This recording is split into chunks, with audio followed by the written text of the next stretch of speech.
পরিস্থিতি খুব খারাপ, ভালো নয়। এই দেশের মাটিতে হিন্দু মুসলমান সবাই রক্ত দিয়েছি আমরা, জীবন দিয়েছি আমরা, ভারত স্বাধীন করেছি আমরা। এখনো ইন্ডিয়া গেটে মোটা মোটা করে স্বাধীনতা সংগ্রামীদের নাম লেখা আছে। 92,000 স্বাধীনতা সংগ্রামীদের নাম পাওয়া যায়। সবচেয়ে বেশি রক্ত আর জীবন দিয়েছি যারা, সব তো ছিলাম 62,000 দাড়িওয়ালা টুপিওয়ালা মুসলমান যারা।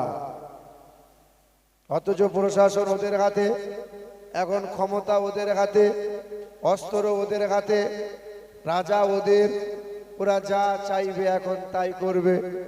মসজিদগুলোকে মন্দির বানাবে, মাদ্রাসাগুলোকে ভেঙে দেবে, মাজারগুলোকে ভেঙে দেবে।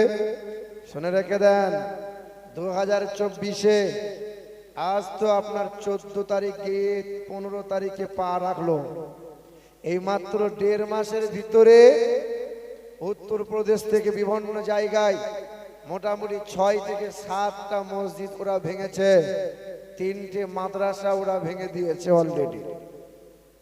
আমার সোনার টুকরো বন্ধুরা, আমার সুধী মানুষেরা, তারপরেও আমার আল্লাহ পাক তার বান্দাদেরকে বলে, বান্দারে ওয়ালা তাসুবুল্লাযীনা ইয়াদউনা মিন দুনিল্লাহ, তোমরা যেন কোনো দেব দেবী নিয়ে ছোট বড় কথা বলিও না, তোমরা যেন কোনো ধর্ম নিয়ে বাজে মন্তব্য করিও না। তোমরা যদি কোনো ধর্মকে গাল মন্দ করে দাও, ওরাও জ্ঞানহীনতার কারণে তোমার ইসলামকে ছোট বড় কথা বলে দেবে, অপরাধটা তোমারই হবে। আল্লাহর নবী আমার সারাটা জীবন মানবতা দিয়ে ইসলাম প্রচার করে গেছেন। যে রসুল আমার এই শাহাদত আঙ্গুলে করে আকাশের চাঁদ 2 টুকরো করেছেন, সেই নবী আমার এই পবিত্র হাত দিয়ে কুষ্ঠবেদীর গায়ে হাত বুলিয়েছিলেন, কুষ্ঠবেদী শিফা পেয়েছিল। নবী আমার হাত বুলিয়েছিলেন অন্ধ ব্যক্তির চোখে, অন্ধ ব্যক্তির চোখে জ্যোতি লাভ পেয়েছিল। যে নবী আমার কালো কাদাকার চেহারার মানুষের গায়ে হাত বুলিয়েছেন, চেহারা উজ্জ্বলিত হয়েছিল। সেই নবী আমার, নবীর ঘরে মেহমান ছিল অমুসলিম। ওই অমুসলিম হিন্দু মানুষটা, ওই অমুসলিম ব্যক্তিটা নবীর ঘরে পায়খানা করেছিল, নবীর দেওয়ালে পায়খানা মাখিয়েছিল, নবীর বিছানাতে পায়খানা করে দিয়ে চলে গিয়েছিল। আল্লাহর নবী আমার এই পবিত্র হাত দিয়ে অমুসলিমের পায়খানাও পরিষ্কার করেছেন। বাবারা ভাইরা আমার, আল্লাহর নবী একদিন ওয়াজ করেছিলেন, ওয়াজ, সাহাবায়ে কিরামরা ওয়াজ শুনছিলেন। নবী আমার উঠে দাঁড়ালেন, সাহাবারা উঠে দাঁড়ালেন। সাহাবায়ে কিরামরা বললেন, নবী গো আপনি দাঁড়ালেন কেন? আল্লাহর নবী বললেন, রাস্তা দিয়ে একটি লাশ যায়, দেখতে পাও না? আল্লাহ রাসূল সাল্লাল্লাহু আলাইহি সাল্লামকে বলছেন, ইয়া রাসূলুল্লাহ ওই লাশটা তো মুসলমান নয়, ওই লাশটা তো ঈমানদার নয়। তখন আল্লাহর নবী বললেন, সে একজন মানুষ, তার দেহে যে রঙের রক্ত বইছে তোমাদের শরীরে সেই রঙেরই রক্ত বইছে। আমি রাসূলুল্লাহ মানুষ বলে দাঁড়িয়ে দাঁড়িয়ে সম্মান জানালাম।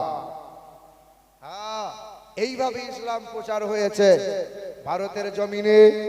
ভারতের জমিনে বাদশা ছিল মুসলমানরা, মন্দিরে করেছিল হিন্দুগুলোকে, মসজিদ বানিয়েছিল, তার পাশে মন্দির বানিয়ে দিয়েছিল। তারা সম্প্রীতি বজায় রাখতে গিয়েছিল। বাবাজিরা, সোনার টুকরো বন্ধুরা, আমার সুধী মানুষেরা, জ্ঞানব্যাপী মসজিদটা বাদশাহ আলমগীরের হাতে তৈরি মসজিদ। সেই সময়ে কাশীর মন্দিরের পুরোহিতরা ব্রাহ্মণরা সহযোগিতা করেছিল।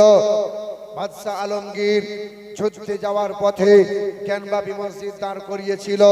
সেই সময় হিন্দু মুসলমানের কোনো অসুবিধা ছিল না। আজকে শুধু বলছে এটা পাথর পেয়েছি, পাথর মানে শিবলিঙ্গ। কাল আপনার গ্রামে এসে একটা বলবে কালো পাথর পেয়েছি, তোমার গ্রামে হবে এটা শিবলিঙ্গ। আমার সোনার টুকরো বন্ধুরা, আমার শুধু মানুষেরা, বাবারা ভাইরা, জাতি ধর্ম দলমত নির্বিশেষে সকলকে জানাতে চাই, এই দেশের মাটিতে হতে পারে ভারতবর্ষ হিন্দুস্তানের মাটি, মুসলমানের রক্ত দিয়ে এই দেশ হয়েছে খাঁটি। ইংরেজদের তাড়িয়ে আনিল যারা ভারতের স্বাধীনতা, মুছে গেছে ইতিহাস হতে আজ তাদেরই কথা। ক্ষুদিরাম বাদল বিনয় দীনেশ প্রফুল্ল চাকি, এরাই জেনেছে স্বাধীনতা, আর কেউ আনেনি নাকি?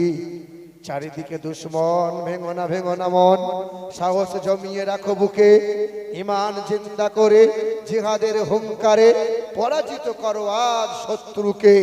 চারিদিকে গাদ্দার ভিনদেশি তাবেদার, সজাগ দৃষ্টি রাখো সবে, সকল মির্জাফর বিদেশি গোলাম চোর, রুখতে তাদের আজ হবে। অনেক দামের দেশ, রক্ত ঘামের দেশ, মায়ার বাঁধন বড় বেশি, হিন্দু মুসলমান বৈধ বা খ্রিস্টান আমরা সকলেই তো ভারতবাসী। কেন এত সংঘাত, কেন কিসের বিবাদ, ভাই ভাই রাখো হাত হাতে, সমরে পক্ষপাতী হয়েছে ষষ্ঠ জাতি, নজির দেখাও আজ দুনিয়াতে।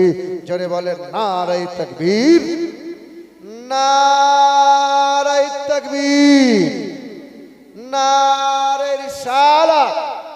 আল কোরআনের আলো, আল হাদিসের আলো, দিন ইসলাম, দিন ইসলাম, খাজা কা হিন্দুস্তান। নারায়ে তাকবীর। দুরূদ শরীফ আল্লাহুম্মা সাল্লি আলা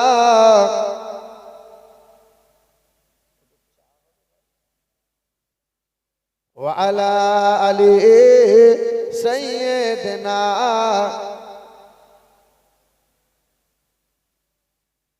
আমার মুসলমানের ছেলেরা, এ আমার নওজোয়ান যুবকেরা, আল্লাহ পাক পৃথিবীর জমিনে অসংখ্য নবী পয়গম্বর পাঠিয়েছেন। প্রতিটা নবী পয়গম্বরগণকে নবুয়ত আর ইশারাতের সত্যতা স্বরূপ আল্লাহ মুজিজা দান করেছিলেন। আমার আপনার প্রাণপ্রিয় রাহমাতাল লিল আলামিন জনাবে মুহাম্মদুর রাসূলুল্লাহ সাল্লাল্লাহু তাআলা আলাইহি ওয়াসাল্লামকে আল্লাহ পাক মুজিজা দান করেছেন, অসংখ্য মুজিজা দান করেছেন। তার মধ্যে সর্বশ্রেষ্ঠ মুজিজা হলো আল কোরআন। পৃথিবীর জমিনে যত নবী পয়গম্বর এসেছেন, তিনারা যখন বিদায় নিয়েছেন, মুজিজাগুলো বিদায় নিয়েছে। কিন্তু আমার আপনার নবী রাহমাতাল লিল আলামিন যখন তিনি চর্মচোখ থেকে আড়াল হয়ে গেলেন, বিদায় নিয়ে নিলেন, পৃথিবীর সর্বশ্রেষ্ঠ মুজিজা যার নাম হলো কোরআন, এই কোরআন কি হারিয়ে গেছে? কোরআন আছে না নাই? কাল থাকবে কি থাকবে না? পৃথিবীর জমিনে মসজিদগুলো ভেঙে দাও, মাদ্রাসাগুলো গুড়িয়ে দাও, মাজারগুলো ভেঙে দাও, কিন্তু পৃথিবীর মাটিতে যদি একটা হাফেজ কোরআন দাঁড়িয়ে থাকে, আবার লক্ষ্য দিক আবার কোরআন জিন্দা হয়ে যাবে। কোন ব্যক্তি যদি মনে মনে ভাবে যে কোরআন যত আছে গ্রামগঞ্জে মসজিদ মাদ্রাসায়, কোরআনগুলোকে বস্তায় বড় নদীতে ভাসিয়ে দাও, কোরআনগুলোকে সব এক জায়গায় করে আগুনে পুড়িয়ে দাও, কোরআন হারিয়ে যাবে। যদি আগুন লেগে ধ্বংস হয় পৃথিবীর সব বইয়ের দোকান, তবু বিশ্ব থেকে হারাবে না পবিত্র কোরআন। বলো কেমন করে করবে ধ্বংস আগুনের তেজ? আরে বিশ্বে ভরা লক্ষ লক্ষ আছে কোরআনের হাফেজ। আবার তারা কোরআন চাবাবে, তারা বাঁচাবে কোরআনের সম্মান। পৃথিবী থেকে কোরআন হারাতে যাবে কোনদিন কেউ পারবে না। এ বাবাজিরা, ভাইরা আমার, মুসলমানের ছেলেরা, নওজোয়ান যুবকেরা, কিছুদিন আগে যখন বাবরি মসজিদে রাম মন্দির হলো, 400 বছরের মসজিদটা ভেঙে তারা শহীদ করে দিল।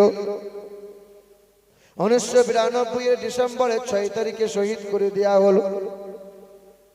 জানুয়ারির 22 তারিখে রাম মন্দির করে উদ্বোধন করে নিল। এই 24 তারিখে একজন ছত্রিশগড়ের রায়পুর গ্রামের মুসলমান মৌলানা মাদ্রাসায় ছেলেগুলোকে কোরআন তেলাওয়াত করানোর পরে বাড়ির দিকে রওনা হয়েছিল, আর এসএস পন্থীরা মারতে শুরু করলো। এত মারলো সারা শরীর রক্ত ভিজে গেল, রক্তে রঞ্জিত হয়ে গেল। মাওলানা দৌড়ে দৌড়ে মাদ্রাসায় গিয়ে ঘরের ভিতরে লুকিয়ে গেল। দরজা ভেঙে মাওলানাকে মারতে মারতে রাস্তায় আনা হলো। এলাকার মানুষ ফেলফেলিয়ে চেয়ে দেখে, জিজ্ঞাসা করে কারণ কি, তোমরা কি কারণে মাওলানা সাহেবকে মারো? খবর পাওয়া যায় আরএসএস পন্থীরাই আবার বলে 22 তারিখে রাম মন্দির উদ্বোধন হলো, আমাদের খুশির দিন। আর 24 তারিখে মাওলানা নাকি ফেসবুকে লিখেছিল, আরে শহীদ করা হয়েছে বাবরি মসজিদ শহীদ। আর শহীদ যারা হয় তারা কোনোদিন মরে না, মরে না। আল্লাহ কোরআন পাকে জানায়, ওয়ালা তাকুলু লিমান ইউকতালু ফি সাবিলিল্লাহ ফি সাবিলিল্লাহি আমওয়াত বাল আহইয়াউ ওয়ালাকিন লা তাশউরুন। শুধু মাওলানার অপরাধীটাই, সে শুধু ফেসবুকে লিখেছিল মুসলমান কাবরে যেও না, মুসলমান অধৈর্য হয়েও না, মুসলমান চিন্তা করো না, মসজিদকে শহীদ করা হয়েছে। শহীদ কখনো মরে যায় না, শহীদ কখনো মিশে যায় না। শহীদ যারা হয় তারা জিন্দা থাকে। ওই মসজিদ আবার একদিন ওই জায়গায় ঠাড়ো হয়ে দাঁড়িয়ে থাকবে। এই কথা বলার কারণে মুসলমানকে মানে মাওলানাকে মারতে মারতে তাকে নিয়ে যাওয়া হচ্ছে। থানার সামনে যখন দাঁড়িয়ে গেল, থানা দেখে মাওলানার আশ্বাস হলো, পুলিশ সামনে পেয়েছে আর কেউ মারতে পারবে না। কিন্তু পুলিশের সামনে যখন মারছিল, পুলিশ ফেলফেলিয়ে চেয়েছিল, সবাই মেরে মেরে তাকে চলে গেল। সারাটা শরীর ক্ষত বিক্ষত হয়ে গেল। ওই মাওলানাকে ধরে জেলে বন্দি করে দেয়া হলো। আজ পর্যন্ত 7 জন আলেম উলামা, 7 জন হাফেজে কোরআন মানে আলেমদেরকে জেলে বন্দি করে দেয়া হয়েছে। ওই জন্যই তো বলি সাবধান ক্যামেরাম্যান, সাবধান। কিছুদিন আগে দিনাজপুরের মাটিতে একজন ব্যক্তিকে মারা হয়েছে, দাড়িওয়ালা লোক। শুধু এই মানুষটা বলেছিল, বাজারে দাঁড়িয়ে শুধু বলে দিয়েছিল, একদিন আবার মুসলমানদের জয় হবে। শুধু এই কথা বলার কারণে জামার কলার ধরেছিল, মারতে লেগেছিল। সবাই যখন বলে মেরো না মেরো না, মারতে মারতে মারতে মারতে জামা কাপড় ছিঁড়ে দিল। যে যেমন করে পারলো তেমন করে মারলো। অপরাধটা কি ছিল? শুধু এই কথা বলেছিল, মুসলমানদের একদিন জয় হবে, বিজয়ের পতাকা মুসলমানের হাতে উড়বে। একদিন ও বাবু কোথায় যাবে, যোগী বাবু কোথায় যাবে, সেই দিন মা বলার সুযোগ পাবে না। বাবাজিরা, ভাইরা আমার, ক্ষমতা ওদের হাতে, অস্ত্র ওদের হাতে, রাজা মন্ত্রী সব ওদের, যা চাইবে ওরা তাই করবে। না বন্ধু না, আল্লাহ পাক তো মুসলমানদের পরীক্ষা নিচ্ছে, পরীক্ষা। আজ আমি আপনি সব দলবাজি করছি, আল্লাহ রশিকে শক্ত করে ধরতে পারি নাই। বলছে ও তবলিগি, আচ্ছা ও বেরেলি, ও ফুরফুরা, ও অমুক। এখন হুজুরে হুজুরে মারামারি সব। মোবাইল খুললি দেখতে পাবেন, রজব আলী হুজুর ওকে বললো, ও অমুক জনা একে বললো। এই তো চলছে, বলেন এই চলছে হুজুরে হুজুরে মারামারি। জনসাধারণ বলছে হাই রে, টুপিওয়ালা দাড়িওয়ালা হুজুররা যদি এইরকম করে তা আমরা কোথায় যাব? বাবাজিরা, ভাইরা আমার, একটু মনোযোগ সহকারে শোনেন বাবা। পৃথিবীর জমিনে আল্লাহ পাক মুসা নবীকে পাঠালেন। মুসা নবী আলাইহিস সালাতু ওয়াস সালাম বগলের নিচ থেকে হাতটা বার করে যখন ধরতেন, এই হাত থেকে সূর্যের ন্যায় আলো বার হয়ে ঝলমল করে প্রকাশ হতো। মুসা নবীর মুজিজা, মুসা নবী যে লাঠি হাতে ছিল, ওই লাঠি যখন জমিনে ফেলে দিত সঙ্গে সঙ্গে লাঠিটা হয়ে যেত সাপ।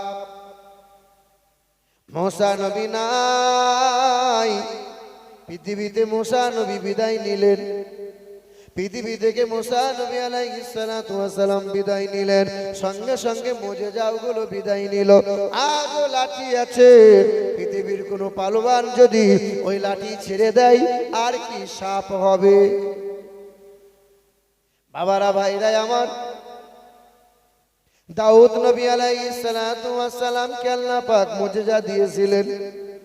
দাউদ নবী লোহা ধরতেন, সঙ্গে সঙ্গে লোহা গলে যেত। ওই দাউদ নবী আলাইহিস সালাতু ওয়াস সালামের উপর কিতাব নাজিল করলেন, যার নাম হলো জাবুর। দাউদ নবী যখন মধুর কণ্ঠে জাবুর কিতাবটা তেলাওয়াত করতেন, জঙ্গলে লুকায়িত জিনগুলো, আসমানের উড়ন্ত জিনগুলো ওই দাউদ নবীর মধুর কণ্ঠের তেলাওয়াত ঝাঁকে ঝাঁকে দলবদ্ধ হয়ে শুনে যেত। দাউদ নবী আলাইহিস সালাতু ওয়াস সালাম পৃথিবীর জমিনে নাই। ওই জাবুর কিতাব যদি কোনো মানুষ আজও পড়ে, আর উড়ন্ত জিনগুলো, জঙ্গলে লুকায়িত জিনগুলো আর জাবুর কিতাব ওই রকম ঝাঁকে ঝাঁকে আর কি শুনবে? দাউদ নবী নাই, তার মুজিজাগুলো নাই। সুলাইমান নবী আলাইহিস সালাতু ওয়াস সালাম 13 বছর বয়সে সিংহাসন পেয়েছিলেন। সুলাইমান নবী আলাইহিস সালাতু ওয়াস সালাম, সুলাইমান নবী যখন সিংহাসনে বসে যেতেন, এক চোখের পলকে বাতাসের মাধ্যমে 1 মাসের রাস্তা অতিক্রম করে যেতেন। সুলাইমান নবী নাই, পৃথিবীতে তার মুজিজাগুলো নাই, কিন্তু সিংহাসন আছে। আজও কোনো মানুষ যদি এক বালতি, আমার বাবাজিরা ভাইরা আমার, ওই সিংহাসন যদি কোনো মানুষ চালাতে চায়, উড়াতে চায়, আর কি কেউ পারবে? পারবে না। আল্লাহ পাক ঈসা নবী আলাইহিস সালাতু ওয়াস সালামকে পাঠালেন। ঈসা নবী আলাইহিস সালাতু ওয়াস সালাম কুষ্ঠব্যাধির গায়ে হাত বোলাতেন, সঙ্গে সঙ্গে ভালো হয়ে যেত। মরা মানুষের গায়ে হাত বোলাতেন, আল্লাহ পাকের হুকুমে মরা মানুষ জিন্দা হয়ে যেত। ঈসা নবী পৃথিবীর জমিনে নাই, কিন্তু তার দাবিদার কিছু অনুসারী আছে। খ্রিস্টান বলে দাবি করে তারা, ওই কোন খ্রিস্টান অনুসারী যদি মরা মানুষের শরীরে হাত বোলায়, আর কি মরা মানুষ জিন্দা হবে? হবে না। ঈসা নবী নাই, তার মুজিজাগুলো পৃথিবীর জমিনে নাই। কিন্তু আমার আপনার প্রাণ প্রিয় রাহমাতাল লিল আলামিন জনাবে মুহাম্মদুর রাসূলুল্লাহ সাল্লাল্লাহু আলাইহি ওয়াসাল্লাম পৃথিবী থেকে বিদায় নিয়েছেন, তার মুজিজা কিন্তু হারিয়ে যায় নাই। সর্বশ্রেষ্ঠ মুজিজার নাম কি? আল কোরআন।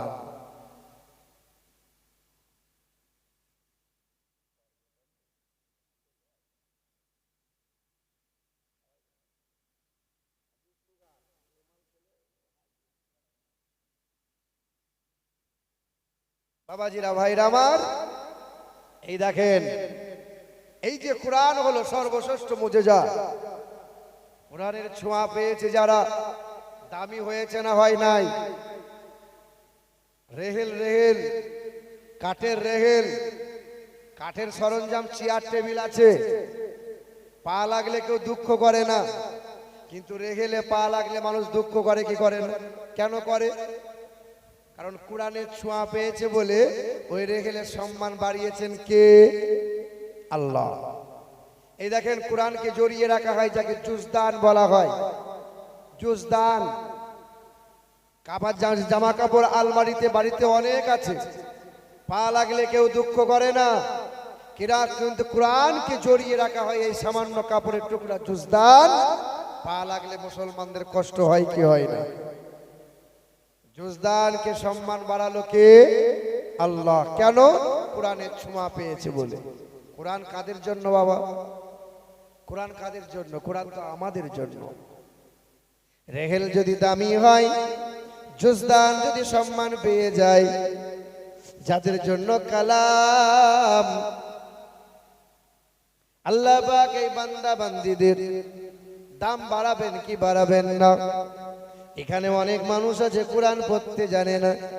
50 বছর বয়স হয়ে গেল, 60 বছর বয়স হয়ে গেল, 70 বছর বয়স হয়ে গেল, মানুষটা চুলদারি সাদা হয়ে গেল। এই মানুষটার মনে মনে একবার কি হলো না, আল্লাহর কালাম বুকে জড়িয়ে নি, আল্লাহর কালামকে চুমা দি, আল্লাহর কালামে হাত বোলাই।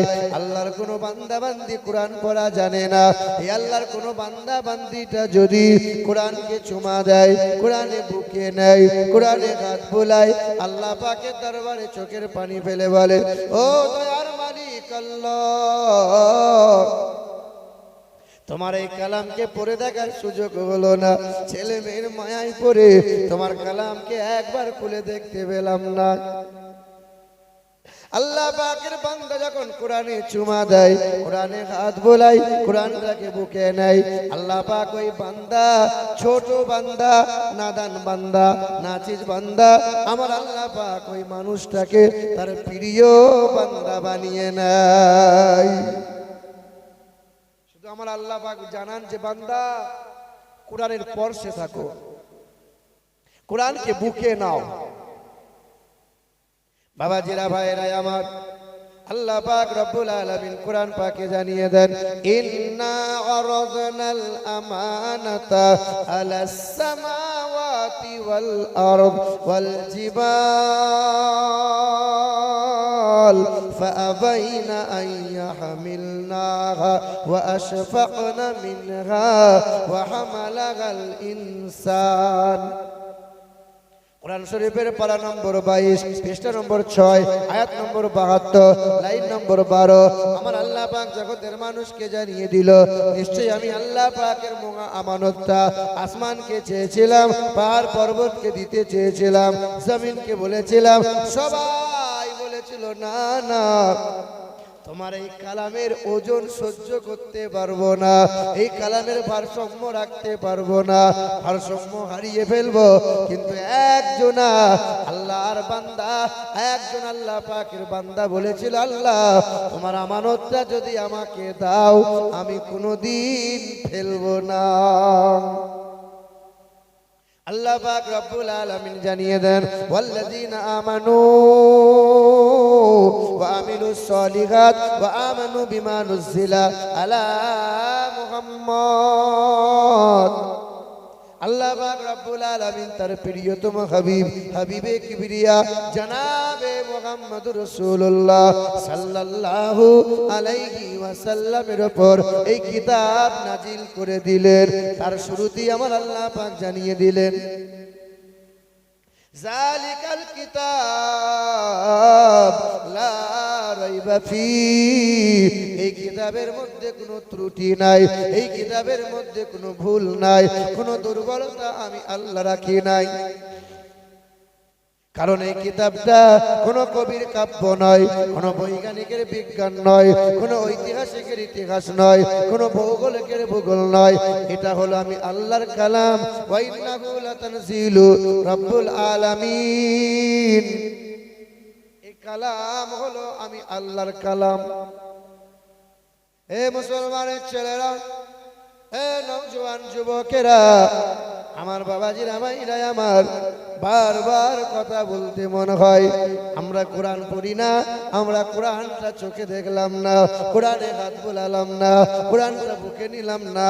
ইতিহাস খুলে দেখেন, পৃথিবীর কত তাবর তাবর বৈজ্ঞানিকেরা, পৃথিবীর কত তাবর তাবর ব্রাহ্মণেরা এই কারে কোরআন পড়ে, কোরআন রিসার্চ করে একজনা আল্লাহর ইমানদার বান্দা হয়ে গেছে। খবর লাগাও মুসলমান, আমার পশ্চিম বাংলার মাটিতে বেশি দিনকার কথা নয়, বেশি দিনকার কথা নয়, মাত্র 3 বছর হলো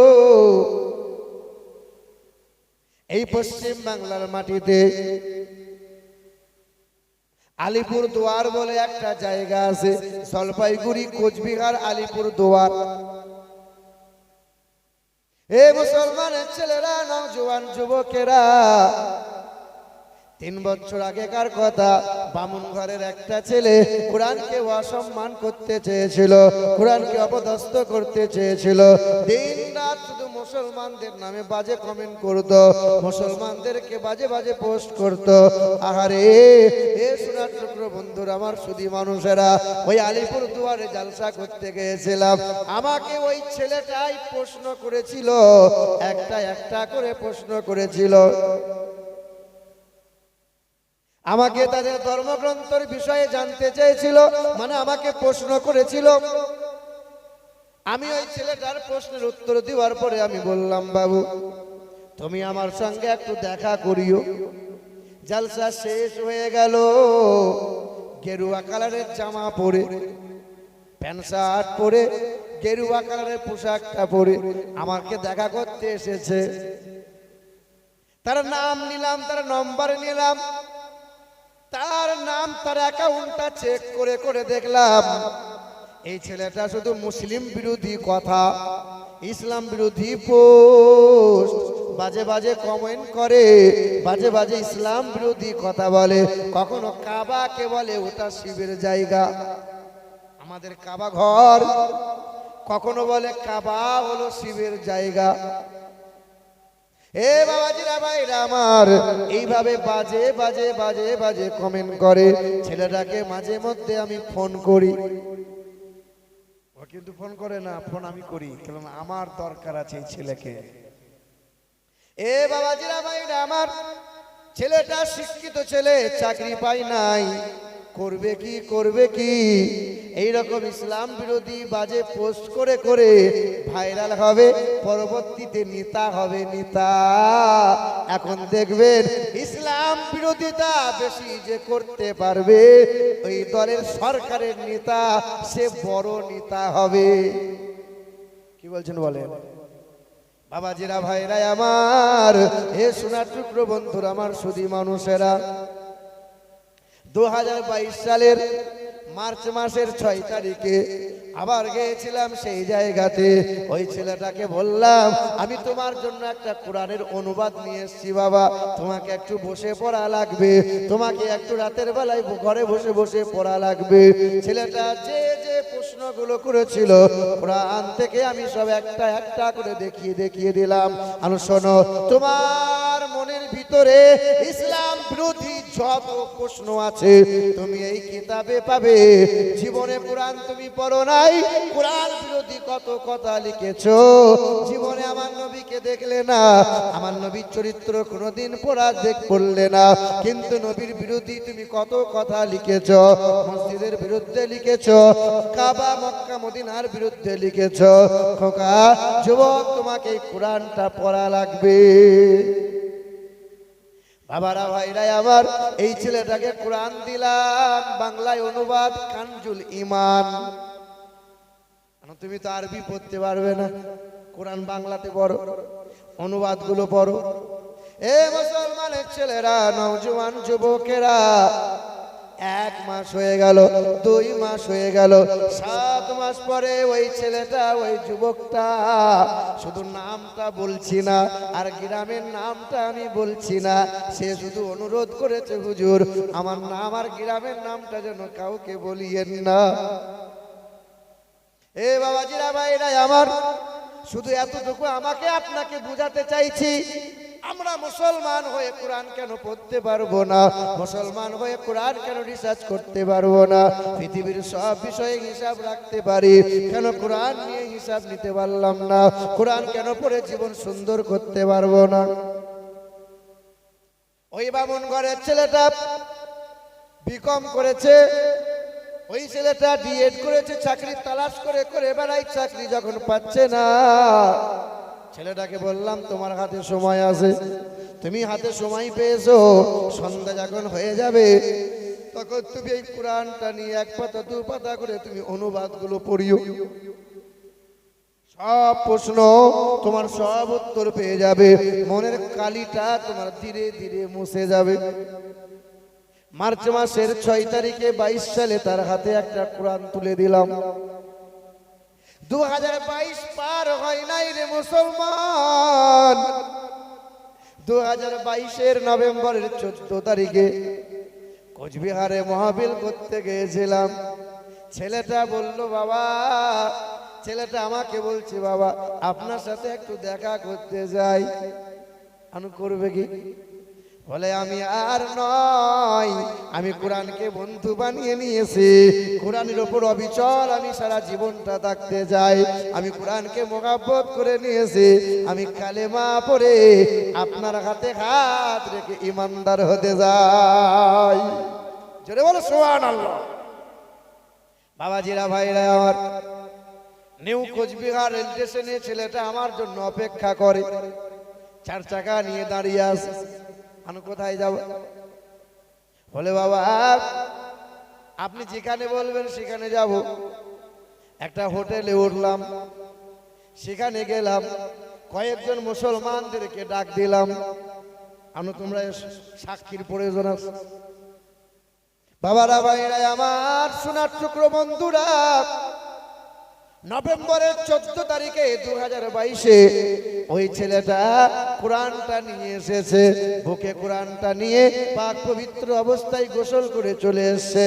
ওই ছেলেটা কয়েকজন মুসলমানকে সামনে সাক্ষী রেখে ছেলেটা উচ্চ স্বরে বলল, কালমা লা ইলাহা ইল্লাল্লাহু মুহাম্মাদুর রাসূলুল্লাহ।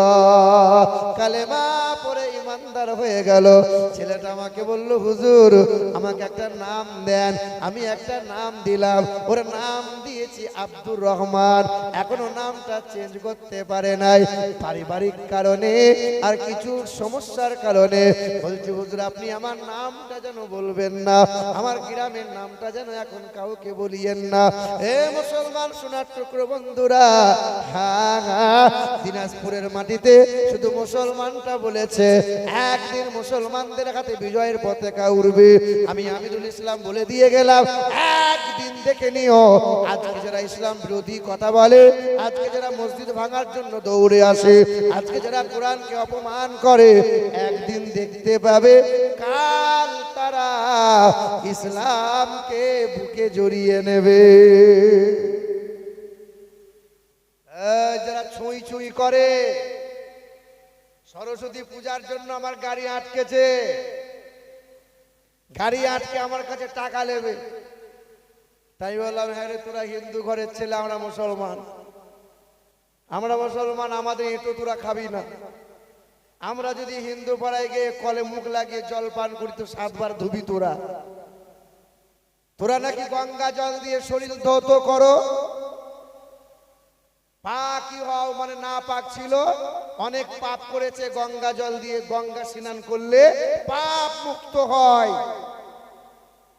অনেক সময় দেখা যায় আমাদের মুসলমানদের কসাইরা গরুর মাংস কাটে, ওই হাতে টাকা নিয়ে পকেটে রাখে।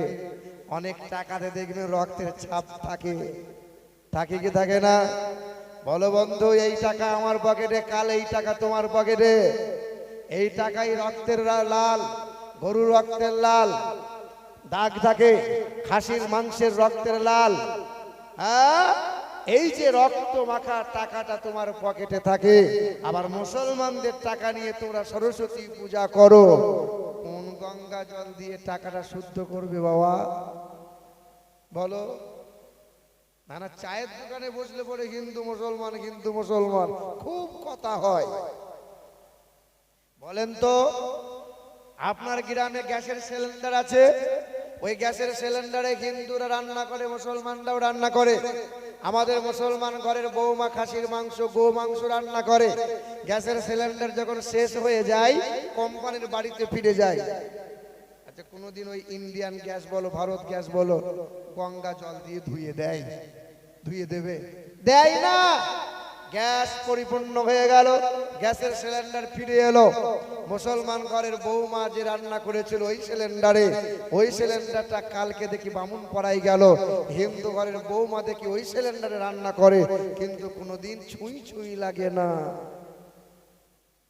আমার একজন হিন্দু ভাই, সে আজকে বামুন হয়েছে গলায় পইতে নিয়ে, আর আজকে আমি হয়েছি মৌলভী সাহেব। কিন্তু একসাথে কলেজ গিয়েছিলাম, এক থালায় খাবার খেয়েছিলাম।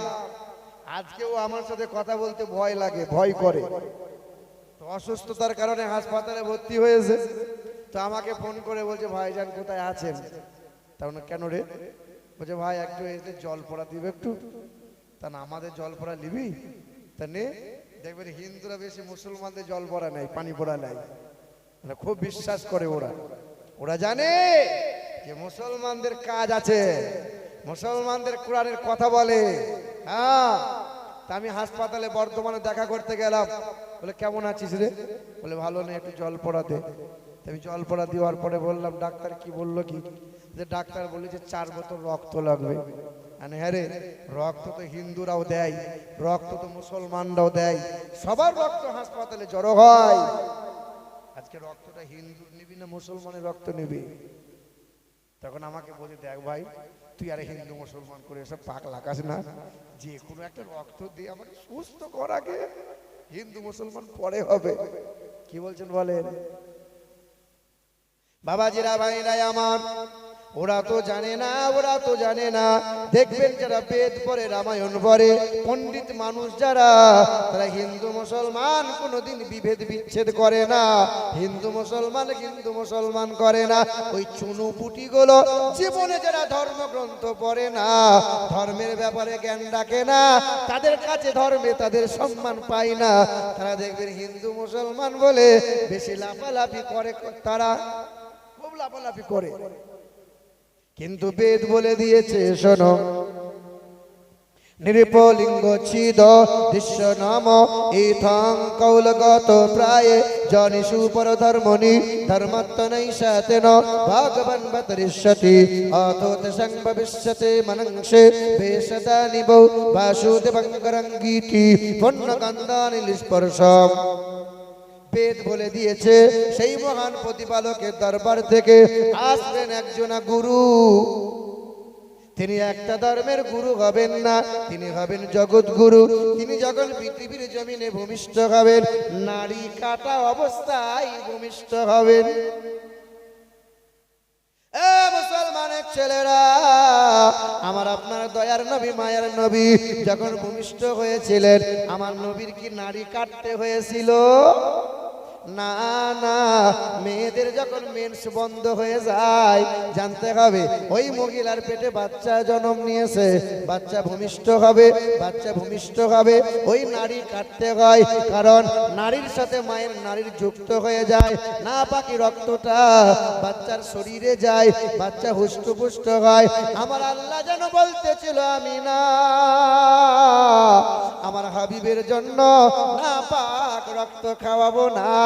আমার আল্লাহ যেন জান্নাতি খাবারটা কুদরতি হাত দিয়ে মা আমিনার গর্ভে আমার নবীকে খাইয়েছিল।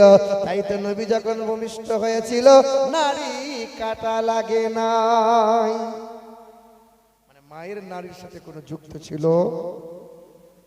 বাবারা, ভাইরা আমার, বেদে লেখা আছে, নিরপলিঙ্গ ছিদ এই অতত সংভবিষ্যতে মনংসে বেশদানিব বাসুদেবঙ্গরঙ্গীতি পণ্যগন্ধানি স্পর্শম। তিনি হবেন অন্তিম মহামানব, যার চেহারা দিয়ে সুগন্ধি বার হবে, সেই সুগন্ধির সৌরভে দেশের মানুষের মন পবিত্র হবে। তিনি যখন মায়ের পেট থেকে ভূমিষ্ঠ হবেন, নিরপলিঙ্গচ্ছেদ দৃশ্য নাম, তিনি যখন ভূমিষ্ঠ হবেন, লিঙ্গচ্ছেদ অবস্থায় ভূমিষ্ঠ হবেন। যুবকেরা, নওজওয়ানেরা, আমার নবী যখন ভূমিষ্ঠ হয়েছিলেন, নবীর খাতনা করা অবস্থায় ভূমিষ্ঠ হয়েছিলেন। আচ্ছা বলেন, পৃথিবীর জমিনে সর্বপ্রথমে খাতনা হয়েছিল কার? কার কার কার গো? ইব্রাহিম নবী খলিলুল্লাহ। কিন্তু বেদ বলে দিয়েছে, ওরা দেখবেন মুসলমান দিকে ঠাট্টা করে, কাটোয়া কাটোয়া বলে কি বলে না? আমাকে বলেছে কতবার, স্টেশনে দাঁড়িয়ে আছি, কয়জন বুঝে কাটোয়া মোল্লা, কাটোয়া মোল্লা এরকম করে ঠাট্টা করেছে। কিন্তু ওরা জানে না, জানে না ওদের বেদে লেখা আছে নৃপলিঙ্গ ছিদ দৃশ্য নাম আম সন্ত সরতি শতপতি মার মেহে সুন্দরম মঙ্গলম নরসংস। পৃথিবীর জমিনে জগৎ গুরুর আবির্ভাব হবে, তিনি যখন ভূমিষ্ঠ হবেন লিঙ্গচ্ছেদ অবস্থায় ভূমিষ্ঠ হবেন। ইসলাম ধর্ম এত ছোটখাটো ধর্ম নয় রে বাবা। আমেরিকার দেশের বড় বড় বৈজ্ঞানিকরা রিসার্চ করেছিল, 4 বছর রিসার্চ করার পরে বড় বড় পণ্ডিত বৈজ্ঞানিকরা বলেছিল, পাদ্রীরা আমাদের খ্রিস্টান ধর্মে শিশুকালে বাচ্চাদের খাতনা করে দাও, খাতনা করে দাও। আজ খ্রিস্টানদের খাতনা করে দেয়া হয় কেন জানো নাকি? ওই দিন বৈজ্ঞানিকরা বলেছিল 4 বছর ধরে রিসার্চ করলাম, 4 বছর ধরে রিসার্চ করে জানতে পারলাম মুসলমানদের খাতনা করা হয়, মুসলমানরা পেশাব করে পানি নেয়। এই 2টা কারণে লজ্জা স্থানে 4টে রোগ হয় না। কটা রোগ হয় না?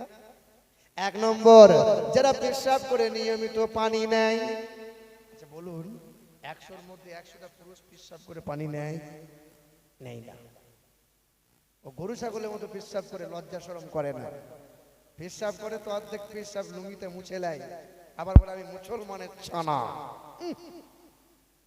আমার আল্লাহ বলেন, ওয়ালাকাদ যারআনা লিজাহান্নামা কাসীরাম মিনাল জিন্নি ওয়াল ইনস লাহুম কুলুবুল লা ইয়াফকাহুনা বিহা ওয়া লাহুম আ'ইনুল লা ইবসিরুনা বিহা ওয়া লাহুম আযানুল লা ইয়াসমাউনা বিহা উলাইকা কাল আনআম। বোঝেও বোঝে না যারা, বিবেক আছে বোঝে না, দেখেও দেখে না যারা, চোখ আছে দেখে না, শোনেও শোনে না যারা, কান আছে শোনে না, উলাইকা কাল আনআম। তারা কখনো মানুষ হতে পারে না, এটা মহান মালিকের ঘোষণা।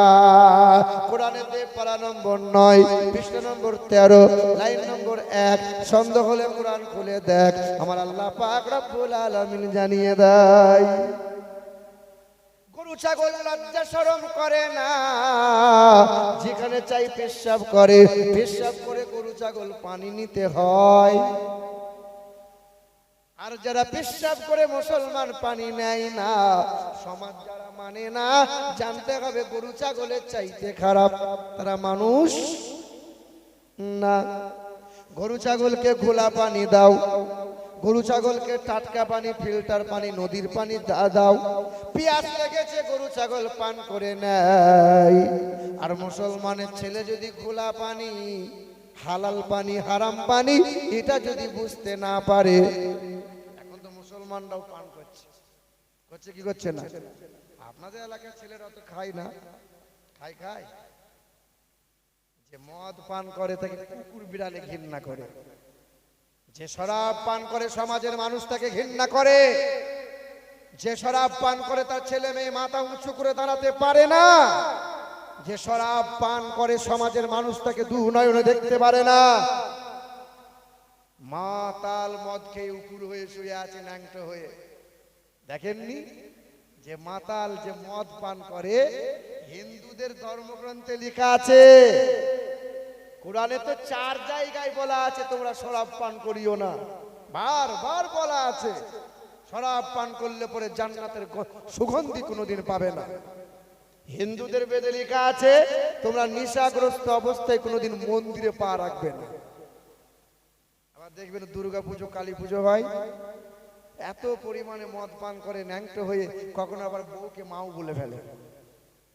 হ্যাঁ, তো উপর হয়ে শুয়ে আছে। দেখবেন গুরুজনরা বলে নাকি লেবু জল দিলে পরে নাকি মাতালের নেশা কেটে যায়। হাঁ করে উপর হয়ে শুয়ে আছে।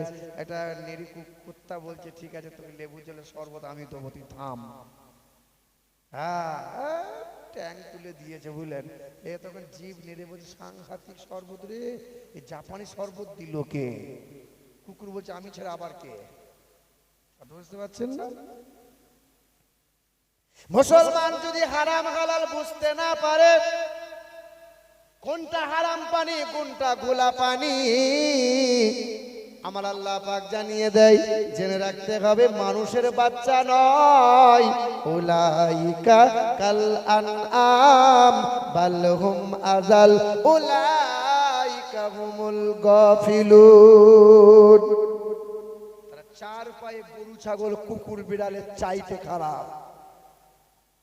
বাল হুম আযাল উলাইকা হুমুল গাফিলুন, তারা পথভ্রষ্ট।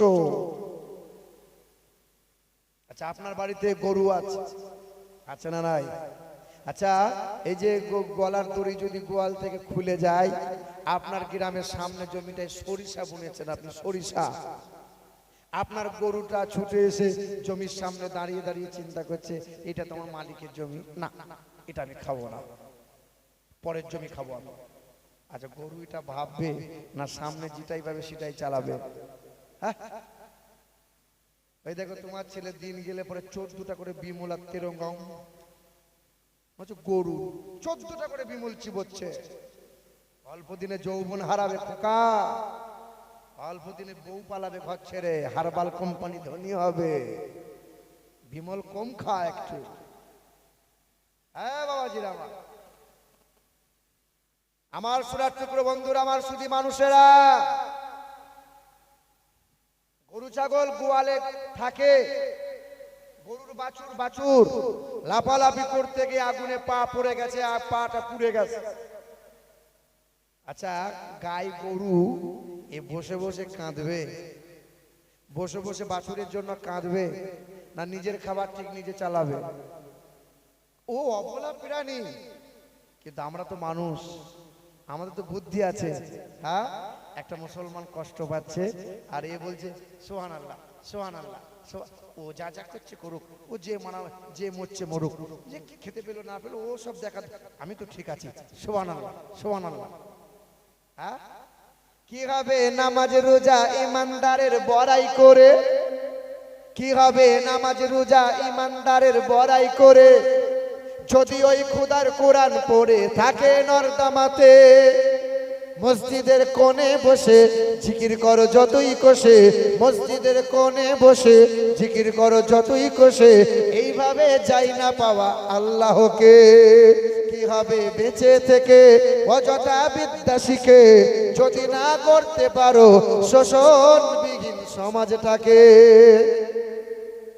কি হবে আলেম হয়ে ইমাম সেজে সমাজেতে, কি হবে আলেম হয়ে ইমাম সেজে সমাজেতে, যদি পারো সত্য কথা উচ্চ স্বরে না বলিতে।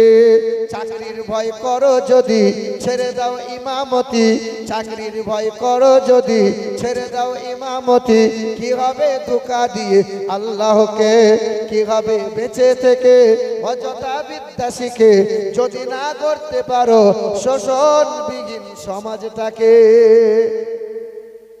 পরশুদিন জুম্মার দিন, হ্যাঁ না, আপনি জুম্মার দিনে বলবেন হুজুরকে, ইমাম সাহেবকে বলবেন যে সমাজের যত সত্য কথা নোংরামো যত চলছে, সত্য কথাগুলো দাঁড়িয়ে দাঁড়িয়ে মসজিদে ওয়াজ করুন। আপনার হুজুর কিন্তু সব সত্য বলতে পারবে। ইমাম সাহেব যদি জুম্মার দিনে দাঁড়িয়ে দাঁড়িয়ে বলে দেয়, যে ব্যক্তিটা সুদের কারবার করে তার ঘরে আমার খাবার খাওয়া যাবে না, যে ব্যক্তিটা মাঝে মধ্যে শরাব পান করে তার ঘরে খাবার খেলে আমার দোয়া আল্লাহ কবুল করবে না, যার বউটা পেট বার করে পঞ্চায়েতের ব্যাংকে যায় আর বন্ধনে লোন আনতে যায় তার ঘরে আমার খাবার খাওয়া যাবে না। আপনাদের দিকে সব যায়, লোন টোন আনতে যায়, মা বোনটা যায়, বাবা বাবা, হ্যাঁ আমাদের ওদিকেও চলে বাবা। তবে এখন একটু বলে বলে কমেছে। বাড়ির সামনে বসে আছি আর পাশের বাড়ি একটা ভাবি সম্পর্কে হয়, এইরকম ঠোঁট পালিশ গাল পালিশ দিয়ে কুচিয়ে শাড়ি পরে পেটটা বার করে হেলতে দুলতে যাচ্ছে। আমি চিন্তা করছি কি ব্যাপার, এ কি ব্যাংকে চাকরি টাকরি পেলো নাকি? আমি কি ব্যাপার, ও কোথায় যাবে? বলে ষাঁড় আসবে গো। কে আসবে বলো? ষাঁড়। ষাঁড়? তোমার বাড়ির ষাঁড়টা কি করেছে? বলছে বাড়িতে বসে বসে বিড়ি খাচ্ছে। আর তোমার লোকটাকে বলে দিও যেন গলায় দড়ি দিয়ে মরে যায়। ও ঘরে বসে বসে বিড়ি খাচ্ছে, বউ করে যা ইনকাম করে নিয়ে যা, টাকা নিয়ে আসগা। কি হয় বাবা, ওই ষাঁড়টাকে মধ্যখানে বসিয়ে রেখে 10টা মহিলা গোল করে ঘিরে ধরে। ষাঁড় একটু দেখো আমাকে, একটু দেখো। আমার লজ্জাও নাই, শরমও নাই।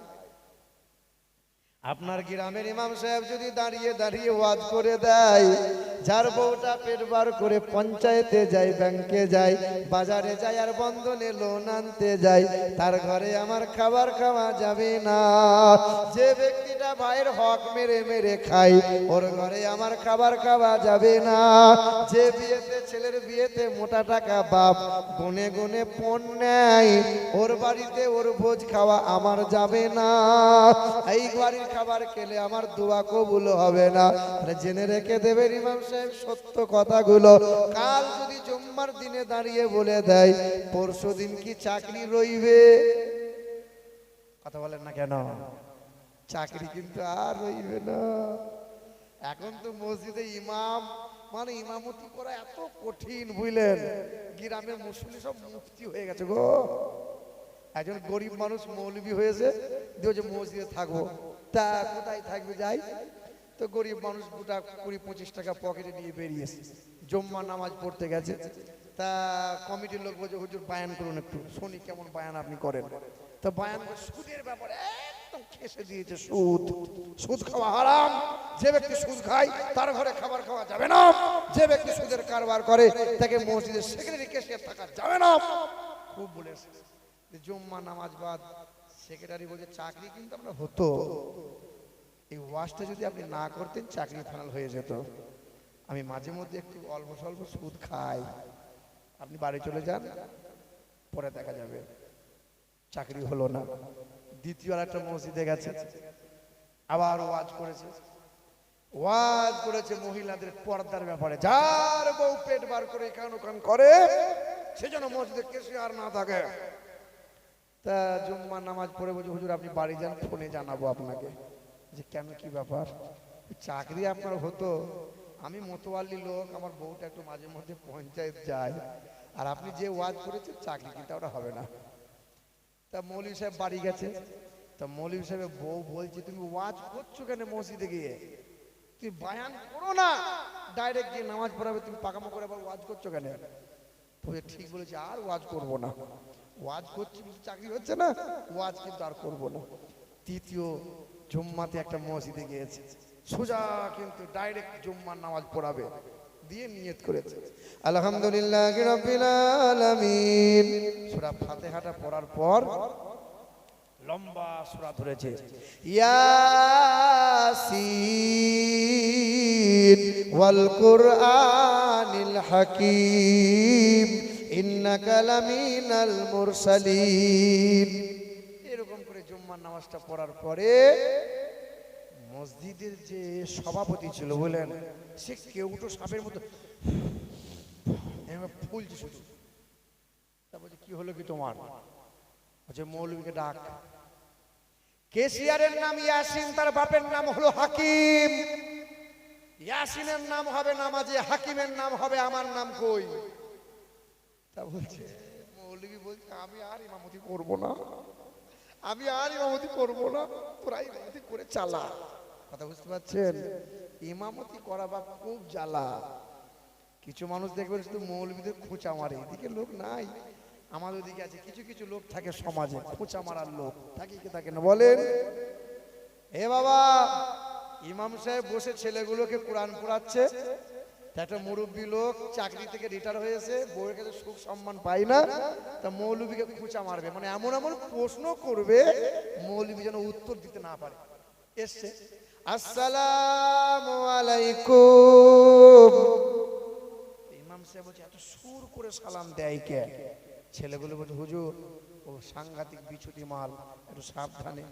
তো ঠিক আছে দেখি। তা বলছে ওয়ালাইকুম আসসালাম, কি ব্যাপার চাচা?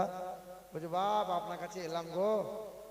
তা আমি যখন ঘর থেকে বেরিয়েছিলাম তখন আমার ঘড়িতে বাজে 8টা, এখন আপনার মসজিদে এখানে দাঁড়ালাম, এখন বাজে 10টা। কতক্ষণ লাগে? 2 ঘন্টা। আচ্ছা 2 ঘন্টা যদি আসতে সময় লাগে তাহলে আমার বয়স কত? তা মৌলভী সাহেব বলছে আপনার বয়স আপনি জানেন? আপনি জানেন? তো বলছে মৌলভীদের বুদ্ধি নাই, ঘরে বলতে পারে না।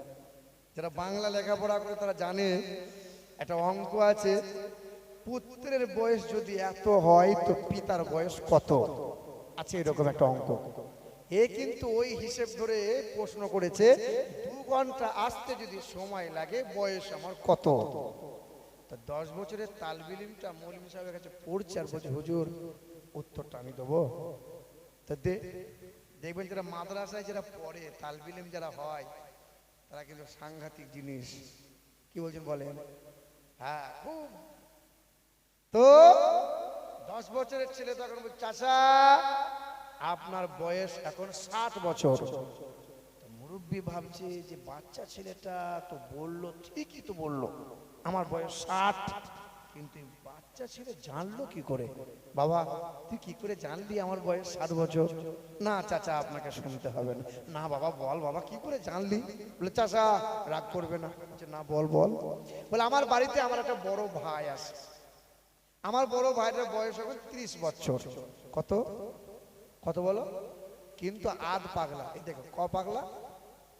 আধ পাগলা। কত পাগলা? তাই বসে বসে হিসেব করলাম, বড় ভাইয়ের বয়স যদি 30 বছর আধ পাগলা হয় তাহলে ফুল পাগলা হলে বয়সটা কত হবে? কত হবে বলো? হ্যাঁ, তখন এ চিন্তা করছে সব জায়গায় পাকামো করা যাবে, কিন্তু এদের সাথে পাকামো করে পার পাওয়া যাবে যাবে না। তাই বাবাজিরা আমার ইমামদের সম্মান দেবেন, ইমামদের ভালোবাসবেন, তালবিলিমদের ভালোবাসবেন। একবার দরুদ শরীফ পড়ি, আল্লাহুম্মা সাল্লি আলা মাওলানা মুহাম্মদ ওয়া আলা আলি সাইয়্যিদিনা। এ মুসলমানের ছেলেরা, এ নওজোয়ান যুবকেরা, বয়ান করছিলাম কোরআনকে নিয়ে, বয়ান করছিলাম। ফ্রান্সের মমির স্পেশালিস্ট বিখ্যাত একজন সার্জন, ওর নাম হলো ডক্টর মরিস বুকাইলি। ওই মানুষটা খ্রিস্টান ধর্মের অনুসারী। ওই মানুষটা মিশরে গিয়েছিলেন, কোন একটা কনফারেন্সে হাজির হয়েছিলেন, ইসলামিক কনফারেন্সে হাজির হয়েছিলেন। আলেম ওলামারা বক্তব্য রাখছিলেন, কোরআন নিয়ে বক্তব্য রাখছিলেন। কোরআনে কোনো ভুল নাই, কোরআনে কোনো ভুল নাই, কোরআনে কোনো ত্রুটি নাই। এই ব্যক্তিটা মুচকি মুচকি হাসছিল। এই ব্যক্তিটা বলছিল বাইবেল পড়লাম আমি, জানতাবাস্তা বললাম আমি, ত্রিপিটক পড়েছি আমি, রামায়ণ মহাভারত পড়েছি আমি, প্রতিটা ধর্মগ্রন্থে কিছু না কিছু ভুল পেয়েছি। এমন একটা কোরআনের নাম বলে, কোরআনে নাকি বলে কোনো ভুল নাই, কোরআনে নাকি বলে ওরা কোনো ভুল নাই। হ্যাঁ, ওই মিশরের, ওই আপনার ফ্রান্সের বিখ্যাত মমির specialist surgeon doctor Maurice Bucaille কি করলেন? ওই মানুষটা 1980 সালে কোরআন পড়বে বলে, কোরআনের ভুল বার করবে বলে কোরআনটাকে রিসার্চ করা শুরু করে দিলেন, আরবি পড়া শিখে নিলেন, সূরা ফাতিহা থেকে পড়তে শুরু করলেন, সূরা নাস পর্যন্ত বললেন। 1 বছর নয়, 2 বছর নয়, 3 বছর নয়, 5 বছর রিসার্চ করে ফেললেন।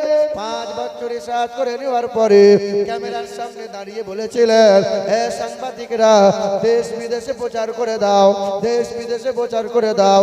আমি ডক্টর মরিস বুকাইলি বলছি, আমি ফ্রান্সের মমির স্পেশালিস্ট সার্জন, আমি ডক্টর মরিস বুকাইলি।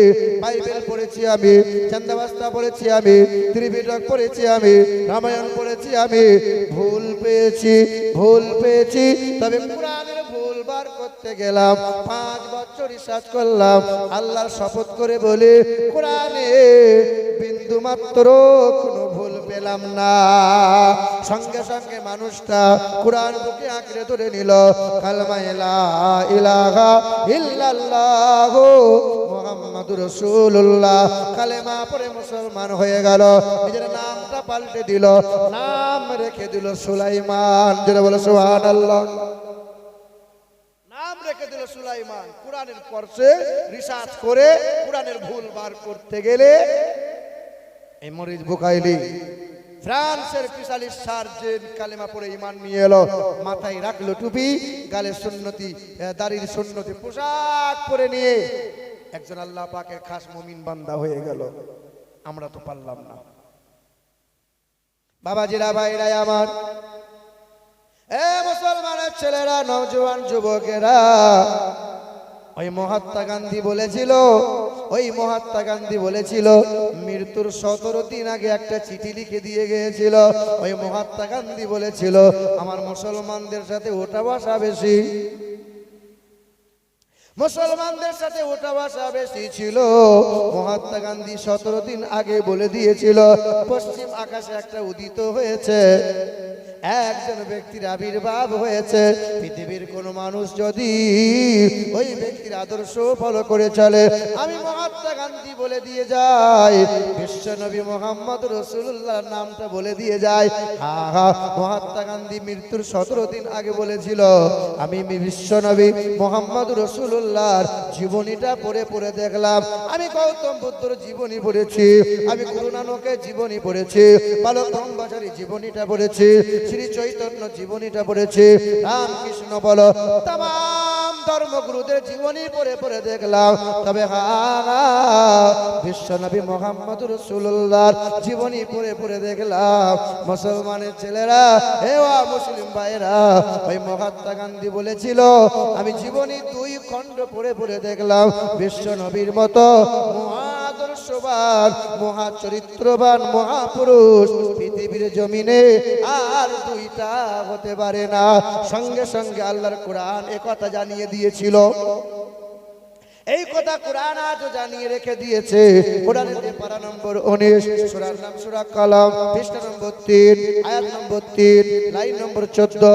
আমার আল্লাহ পাক জগতের মানুষকে জানিয়ে দিল, ওয়া ইন্নাকা লা আলা খুলুকিন আযীম, মহাচরিত্রের অধিকারী যিনি, সবচেয়ে মর্তবা মর্যাদা আমি আল্লাহ পাক যাকে দান করেছি, রাফা'না লাকা যিকরাক, তিনি হলেন আর কেউ নয়, তিনি হলেন জানাবে মুহাম্মদুর রাসূলুল্লাহ।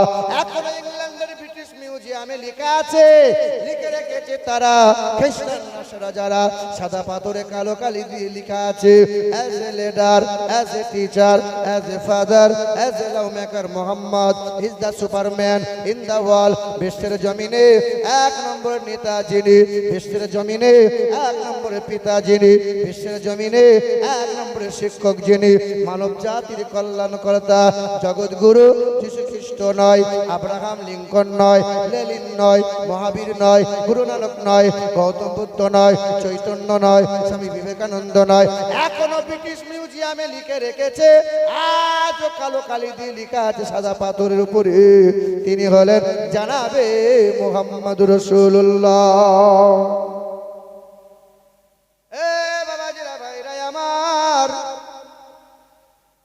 যখন ভারত পাকিস্তান বাংলাদেশ এক ছিল, ওই সময় একজন বেঈমান আমার নবীর চরিত্র নিয়ে বই লিখেছিল। বইটার নাম দিয়েছিল রঙ্গিলা রসুল। কি নাম শুনেছেন কোনদিন? বইটার নাম রঙ্গিলা রসুল। বইটা লিখলো যিনি, ওই ব্যক্তির নাম হলো রাজপাল। ওই বইয়ের ভিতরে আমার নবীকে বলেছে লম্পট, ওই বইয়ের ভিতরে আমার নবীকে গাল মন্দ করেছে। এই বাংলাদেশে ময়মনসিংহে মারি, বাপ মুসলমান, মা মুসলমান, ওই বিশ্বা মহিলা তসলিমা নাসরিন আমার নবীর চরিত্র নিয়ে কত বই লিখেছে। ছোটবেলার মেয়ে বই লিখেছে, দ্বিখণ্ডিতা কত শত বই লিখেছে। দুশ্মন, নবীর দুশ্মন সালমান রুশদি নবীর চরিত্র নিয়ে বই লিখেছে। যখন ভারতের নূপুর শর্মা আমার নবীকে অপমান করেছিল, এক হয়ে আন্দোলন করেছিলাম না, করি নাই? এ বাবাজিরা, ভাইরা আমার, মক্কার জমিনে বেঈমান কাফেরেরা আমার নবীকে জাদুকর বলেছিল, আমার নবীকে পাগল বলেছিল, আমার নবীকে কবি বলেছিল, কিন্তু আমার নবীর চরিত্র নিয়ে কোনোদিন গাল দেয় নাই। আর বর্তমানে কাফেররা কিন্তু দেয়। শুনেছেন কি জানি না, নবীর পাগল, নবী জাদুকর, বেঈমানরা প্রচার করেছে। আর বুড়ি মহিলা জামা কাপড় বেঁধে, পুটুলি বেঁধে মক্কা ছেড়ে পালাবে, মক্কা ছেড়ে পালাবে। আমি লিখেছি কবিতা, মক্কা মরুর তপ্ত পথে চলছিল এক বৃদ্ধাজন, আরে মস্ত বোঝা মাথায় ছিল, কাঁপছিল তার দুই চরণ।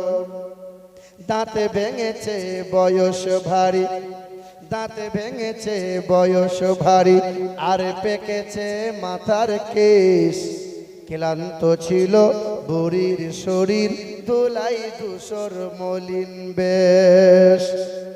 সামনে এসে এক যে যুবক, সামনে এসে এক যে যুবক, বৃদ্ধারে কয় আম্মা জান, এই বোঝাটি বইলে মাগো বাঁচবে বলো তোমার প্রাণ।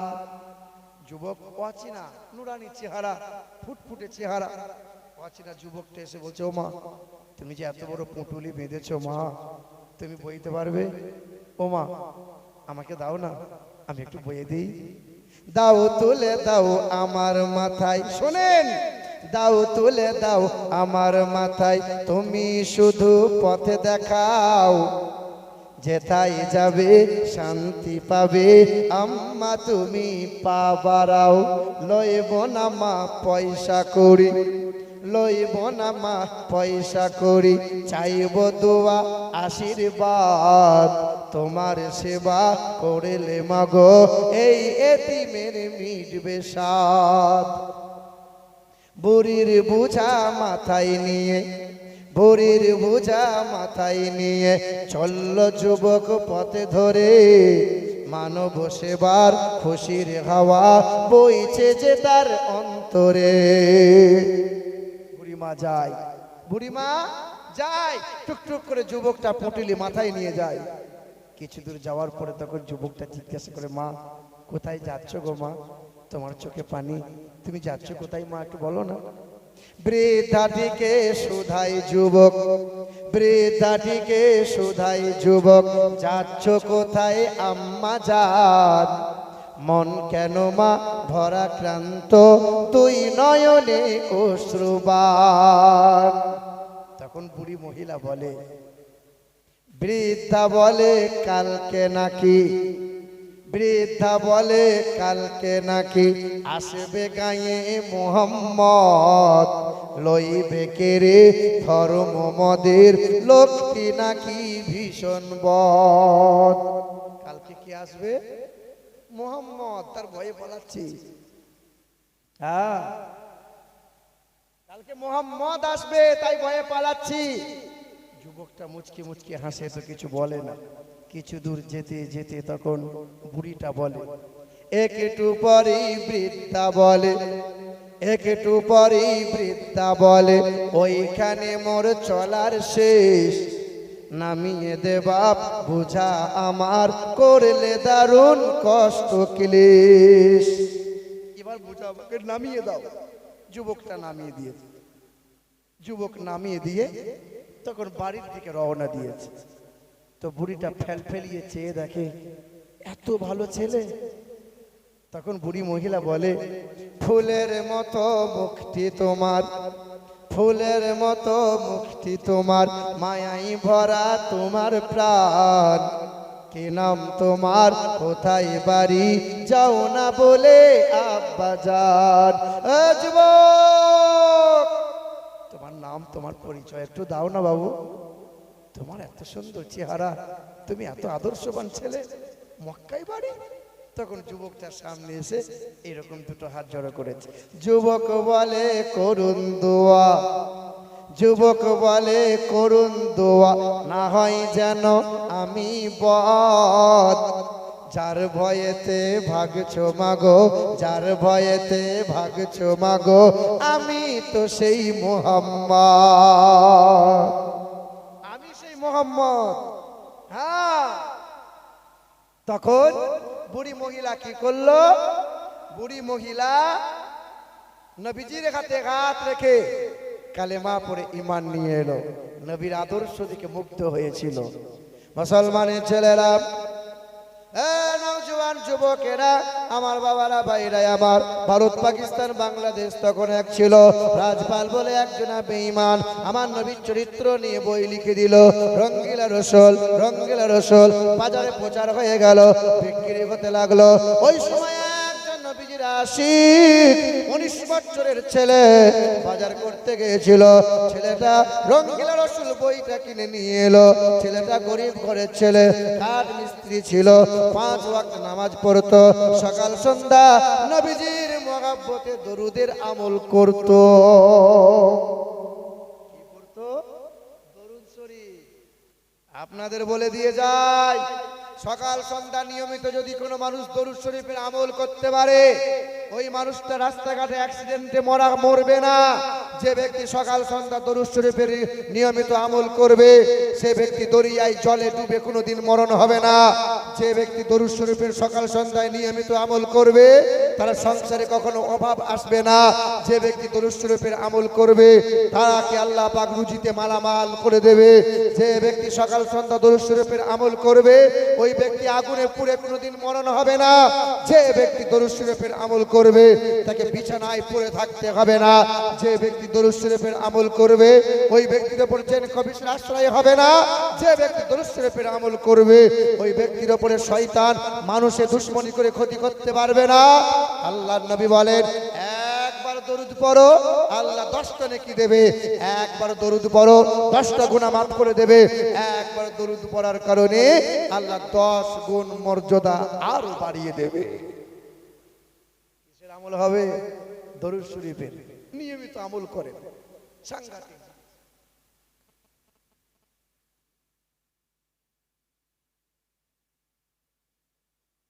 দরুদ শরীফ পড়েন, আল্লাহুম্মা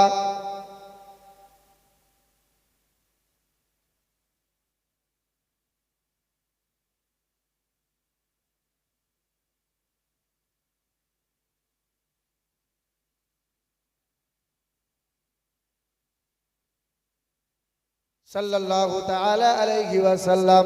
বাবারা, ভাইরা আমার, ওই গরিব ঘরের ছেলেটা কি করেছিল? আল্লাহর নবীকে কাল দিয়ে বই লিখেছিল, নবীর চরিত্র নিয়ে আঘাত দিয়ে কথা বলেছিল। ওই মানুষটা কি করেছিল?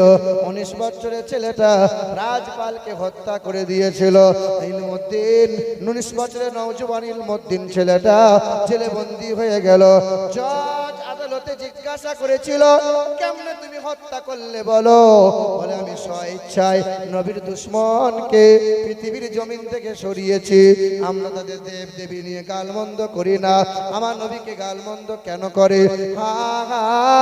ইলমুদ্দিন নবীজির মহব্বতে সঙ্গে সঙ্গে আদালতে চোখ রাঙিয়ে বলেছিল, না না, আমি বাঁচার জন্য নয়, আমার নবীকে যে গালমন্দ দেয়, নবী তো আমার ঈমান, নবী তো আমার জান, নবী আমার প্রাণ, আমার নবীর মহব্বতে কোনোদিন আমি মাথা নত করব না। বাপ মাকে গালমন্দ দাও, আমার বংশে গালমন্দ দাও, আমি হয়তো মেনে নেব, কিন্তু আমার নবীর চরিত্র নিয়ে কথা বললে সহ্য করব না। জজ আদালতে ফাঁসির অর্ডার দিয়েছিল। ওই ইলমুদ্দিন শেষ তামান্না কুরআন চেয়ে নিয়েছিল, কুরআন বুকে নিয়েছিল, কুরআনে জমা দিয়েছিল। ওই মানুষটার ফাঁসি হয়ে গেল। 3 মাস পরে কবর থেকে লাশ যখন তোলা হয়েছিল, ইতিহাস সাক্ষ্য দেয় তার চেহারা 3 মাস পরে যেমন আগে ছিল, 3 মাস পরে কবর থেকে উঠানো হয়, যেমন কার চেহারা তেমনই রয়ে যায়। কিন্তু চিকিৎসা বিজ্ঞান বলে 6 দিন পরে নখ খসে যাবে, 9 দিন পরে চুল, কবর গাগের সামান নিতে কইরো না কেউ ভুল। কবর জায়গা ভালো নয়, কবর জায়গা ভালো নয়, আমল দিয়ে কবর গৃহ সাজিয়ে নিতে হয়, কবর জায়গা ভালো নয়। 17 দিনে পেটে পেটে শেষ পোকার খাদ্য হবে। 60 দিন পরে গোশত থাকবে না, কঙ্কাল পড়ে রবে। 17 দিনে পেটে পেটে শেষ, পোকার খাদ্য হবে। 60 দিন পরে গোশত থাকবে না, কঙ্কাল পড়ে রবে। 90 দিনে হাড়গুলি সব, 90 দিনে হাড়গুলি সব আলাদা হয়ে রয়। কবর জায়গা ভালো নয়, কবর জায়গা ভালো নয়। আমল দিয়ে কবর গৃহ সাজিয়ে নিতে হয়। বাপ, আপনার মা চলে গেছে, আপনার আব্বা চলে গেছে, কোনোদিন গিয়েছেন বাপ মায়ের বাড়িতে? 4 বছর 5 বছর হলো, বাপ মা কোথায় কোন কবরে শুয়ে আছে চিনতে পারবেন না আপনি, আর জানি না। সংসারের চিন্তা, বিবি মায়ার চিন্তা, বাচ্চার ভাবনা, জমি জায়গা ভাবতে ভাবতে মা বাবার বাড়িটাও ভুলে গেছেন। বেঁচে থাকতে তো বাপ মায়ের সেবা তেমন আমি আপনি কেউ করতে পারলাম না। নবীজি আমার বলেন, প্রতিদিন একবার করে মা বাবার বাড়িতে যেও, প্রতিদিন বাপ মায়ের সাথে একটু গল্প করে আসিও। আল্লাহর নবী বলেন, প্রতিদিন যদি না পাও, জুম্মার দিনে একবার করে জুম্মার নামাজটা পড়ে সোজা বাপ মায়ের কবরে যাইও। বাপ মায়ের কবরে কাছে দাঁড়িয়ে সূরা ফাতিহা 3 বার কুলগুটা পড়ে, দরুদ শরীফটা পড়ে এক আল্লাহর দরবারে কেঁদে কেঁদে দোয়া করো। আর বলো নিজের মাকে, মা গো, ও মা, তুমি আজকে আমার বাড়িতে নাই বলে না, আমার বাড়িটা খুব অন্ধকার লাগে জানো মা। আমার বাড়িতে টাকা আছে, আমার বাড়িতে ছেলে মেয়ে আছে, আমার বাড়িতে সবাই আছে, কিন্তু তুমি নাই বলে না আমার বাড়িটা বিলীন হয়ে গেছে, আমার বাড়িটা খুব ফাঁকা ফাঁকা লাগে জানো মা। সেদিন এই ছেলেটা যদি কবরের পাশে দাঁড়িয়ে বাপ মায়ের জন্য কেঁদে বলে, মালিক, আমার মা সারা জীবন পা হাতে তেল মালিশ করে দিয়েছিল, কিন্তু আমি এমন একটা সন্তান, মায়ের জ্বর এসেছিল, মায়ের পায়ে একটু তেল দিতে পারি নাই, বাপের পায়ে একটু তেলটা মালিশ করে দিতে পারি নাই। যে মা সারা জীবন জামা কাপড় পরিষ্কার করে দিল, ওই মায়ের বিছানাটাও কোনো দিন আমি ছেড়ে দিই নাই, ঘরটা কোনোদিন ঝাড়ু মেরে দিই নাই। আমি আমার মাকে রেখে দিয়েছি মালিক। না কে খাওয়ানে वाला মা, না পরে পড়ানে वाले মা। যে বাপ নিজের রক্তকে পানি করে ছেলের আবদার পূরণ করেছে, ওই বাপকে শুয়ানো আছে মালিক।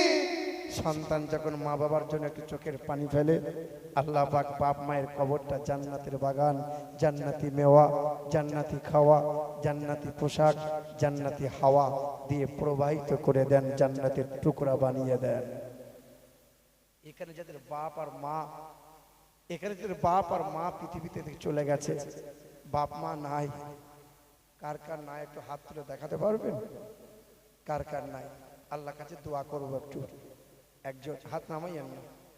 আল্লাহ, তোমার দরবারে যে বান্দাগুলো হাত তুলেছে মালিক, আল্লাহ তোমার এই বান্দাগুলোর হাত তোলাকে কবুল করে নাও। যাদের বাপ মা কবরবাসী হয়ে আছে, হাত তুলেছে মালিক, তুমি তাদের বাপ মায়ের কবরটা জান্নাতের বাগান বানিয়ে দাও। জোরে বলেন আল্লাহুম্মা আমিন। নবী বলেন, মুসাফির হালতে থাকলে পরে এই মুসাফিরের দোয়া আল্লাহ ফিরিয়ে দেয় না। মুসাফির মানে বোঝেন, 90-92 কিলোমিটার রাস্তা কোনো ইমানদার মুসলমান যখন অতিক্রম করবে, তার জোহরের নামাজটা 2 রাকাত হবে, আসরের 4 রাকাত ফরজটা 2 রাকাত হবে, ইশার 4 রাকাত ফরজটা 2 রাকাত হবে। কসরে মুসাফির হালতে আছি, নবী বলেন মুসাফিরের দোয়া কখনো আল্লাহ ফিরিয়ে দেবে না। আপনারা অনেক টাকা দিয়েছেন, আগামী বছরের জন্য একটা মানুষ পারবেন, কোরআন এক, কাবা এক, আল্লাহ এক, একটা আল্লাহর মুমিন বান্দা পারবেন যে 1000 টাকা দেবো আমি আমার বাপ আর মায়ের জন্য? একটা মানুষ পারবেন? একটা মানুষের কাছে আমি চাইছিলাম, একটা মানুষ। আপনি দেবেন? 2000 দেবেন না 1000? 1000 কি নাম বাপের? দিয়েছেন আগে 1000 দিয়েছেন, আবার দেবেন। কি নাম? রজব আলী সাহেব। নারায়ে তাকবীর, নারায়ে তাকবীর। রজব আলী সাহেব 1000 টাকার দাতা। একজন বলেন তো লা ইলাহা ইল্লাল্লাহ, লা ইলাহা ইল্লাল্লাহ, এটা বললে পড়লে ইমানদার হওয়া যাবে? কি বলছেন আপনারা? আর একজনকে মেনে নিতে হবে, মুহাম্মাদুর রাসূলুল্লাহ। বলছেন আমি যত যা কিছু বানিয়েছি জোড়া জোড়া বানিয়েছি, আসমান জমিন, নর নারী, সাদা কালো, মিথ্যা সত্য, উঁচু নিচু, জান্নাত জাহান্নাম, মুরগা মুরগি, ঘোড়া ঘুড়ি, আমি আল্লাহ যত যা বানিয়েছি জোড়া জোড়া বানিয়েছি। জোড়া হওয়ার মতো আর একটা মানুষ পারবে যে আমি দেবো 1000 টাকা মায়ের আর বাপের জন্য? ছেলেটা এখনই অসুখ হলে না, এখনই ডাক্তারখানা যেতে গেলে লাখ টাকা যদি খরচের কথা বলে, আপনি কি করবেন? টাকা পয়সা নাই, জমি জায়গা বিক্রি করে আপনি দেবেন। এইরকম একটা নবীজির মহাব্বতে জান্নাতের বাগান হবে, আর আপনার মতো মানুষটা দেবে, আল্লাহ পাক কবুল করে নেবে। বাপ মায়ের জন্য দেবেন, ছেলে মেয়ের জন্য অনেক কিছু করলেন আপনি, আপনার মা বাবা ইন্তেকাল হয়ে গেছে, একটা মানুষ দেন যাদের বাপ মা এখনো জীবিত আছে, বাপ মায়ের সুস্থতার জন্য একটু দোয়া করব। 1000 টাকা চাইছিলাম। প্যান্ডেল আর খাওয়া খরচের ব্যাপারটা কমিটির লোক যতজন আছে ওরা সব দায়িত্ব নিয়ে নিয়েছে। প্যান্ডেল এবং নজরুল আছে একজনা, আর আকরম আছে, দুজন থেকে দায়িত্ব নিয়ে কমিটির তরফ থেকে প্যান্ডেল এবং খাওয়া খরচের দায়িত্ব ওদের। কিন্তু আর কিছু অর্থের প্রয়োজন আছে। একজন বাবা জীবন দিয়েছে বাপ মায়ের জন্য 1000 টাকা, আর একজন বাপ মায়ের সুস্থতার জন্য, বাপ মায়ের মঙ্গল কামনার জন্য। যে বাড়িতে বালা মুসিবত দূর হয় না, রোগ ছাড়ে না, নবী বলছেন বেশি বেশি সদকা করো, সদকা করো, বালা দূর হবে, রোগ দূর হবে, অশান্তি দূর হবে।